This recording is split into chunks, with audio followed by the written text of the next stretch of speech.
வரதராஜபுரம் என்.ஜி. ராமசாமி மேல்நிலைப்பள்ளி பின்புறம் எல். ராமசாமி நகர் கே.ஜி. கார்டன் பகுதியில் உள்ள ஃபாரின் விநாயகர் கோவில் வளாகத்தில் ஸ்ரீ அகத்திய மகரிஷிக்கு ஆயில்ய நட்சத்திரமாகிய இன்றைய தினம் குரு பூஜை மற்றும் நாகசாந்தி பூஜை வெகு விமர்சையாக நடைபெற்றது.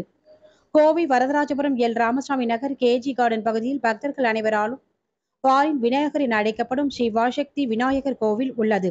கோவை மட்டுமின்றி பல்வேறு பகுதிகளிலிருந்து கோவிலுக்கு வரும் பக்தர்களின் குறைகளும் பிரார்த்தனைகளும் உடனுக்குடன் தீர்ந்து கோவையில் மிக சக்தி மிக்க கோவிலாக உள்ள இந்த கோவில் வளாகத்தில் அனைத்து ராசிகளுக்குமான செடிகள் கொண்ட ஆன்மீக தோட்டம் அமைந்துள்ளது. அதேபோல கோவில் வளாகத்தில் பாரின் விநாயகர், ஸ்ரீ ராம்பக்த ஆஞ்சநேயர், ஸ்ரீ ராமர், சீதா லட்சுமணர், ஸ்ரீ அகத்திய மகரிஷி, ஸ்ரீ கோமதா மற்றும் ஸ்ரீ காமதேனு, ஸ்ரீ ஐஸ்வர்யேஸ்வரர் நவகிரகங்கள் ஆகியோருக்கு தினமும் சிறப்பு பூஜைகள் நடைபெற்று கோவையின் சிறப்பு வாய்ந்த கோவிலாக இருந்து வருகின்றது. இந்நிலையில் ஸ்ரீ அகத்திய மகரிஷியின் பிறந்த தின நட்சத்திர விசேஷ தினமான ஆயில்ய நட்சத்திரத்தில் அகத்தியருக்கு ஆயில்ய மகா குரு பூஜை விழாவுடன் நாகசாந்தி சிறப்பு அபிஷேகம் மற்றும் அலங்கார பூஜை வெகு விமர்சையாக நடைபெற்றது. இதில் பால், தயிர், பழங்கள் உள்ளிட்ட 18 திருமஞ்சனங்கள் கொண்டு அகத்திய மகரிஷிக்கு சிறப்பு அபிஷேகம், மகா தீபாராதனை நடைபெற்றது.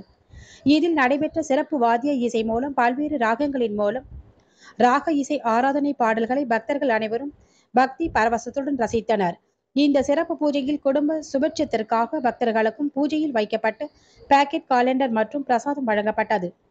இதில் எல். ராமசாமி நகர் கே.ஜி. கார்டன், சான்வி அபார்ட்மெண்ட், சிவா நகர், வெங்கடேஸ்வரா அபார்ட்மெண்ட், ஜோதி நகர் மற்றும் இந்திரா கார்டன் உள்ளிட்ட பகுதிகளை சேர்ந்த மற்றும் வெளியூர் பக்தர்கள் திரளாக கலந்து கொண்டனர். இங்கு வழிபடும் பக்தர்களுக்கு புற்று மற்றும் பிரசாதமாக வழங்கப்படுகிறது.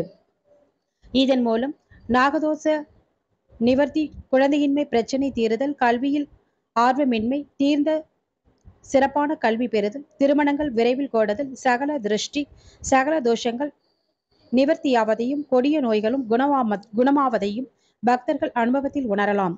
கோவையில் அமைந்துள்ள இந்த சிறப்பு வாய்ந்த இந்த கோவிலுக்கு அனைவரும் வந்து இறையருள் பெற கோவில் பக்தர்கள் சார்பில் கேட்டுக்கொள்ளப்படுகிறது.